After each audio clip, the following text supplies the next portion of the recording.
Hello बच्चों, आज हम सीखेंगे योगफल के नियम। बेसिक रूल्स हैं ये मैथ के। ठीक है, क्या है योगफल का नियम? पहला नियम क्या है कि ये जो संख्या बड़ी होती है उसी का चिन्ह आता है। देखो एग्जाम्पल, जैसे मान लो हमारे पास 3 है, प्लस का 3 है और माइनस का 2 है, तो क्या आएगा?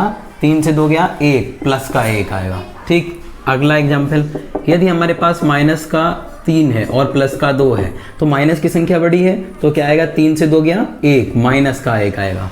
समझ में आई बात?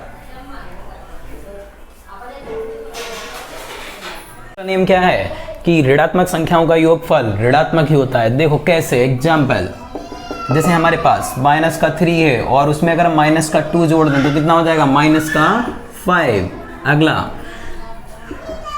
अगला एग्जाम्पल, अगर हमारे पास माइनस का 2 है और हम उसमें प्लस का 4 जोड़ दें तो यहाँ पर संख्या 4 बड़ी है और -2 छोटा है, तो प्लस का चिन्ह आएगा कितना?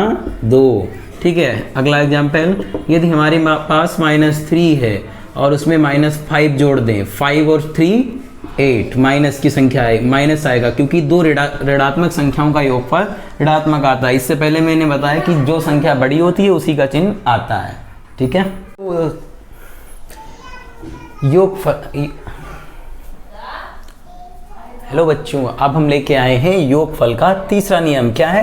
विपरीत चिन्ह की समान संख्याओं का योगफल हमेशा शून्य होता है। देखो एग्जाम्पल, जैसे हमारे पास माइनस का 2 है और दूसरा है प्लस का 2, चिन्ह अलग अलग है लेकिन संख्याएं समान है, तो हमेशा इनकी वैल्यू आएगी 0 क्योंकि ये आपस में कट जाया करते हैं। दूसरा एग्जाम्पल, माइनस की 3 है और माइनस का 3, प्लस का 3 है, ये प्लस का ये माइनस का, दोनों जाएंगे कट, आंसर आएगा 0।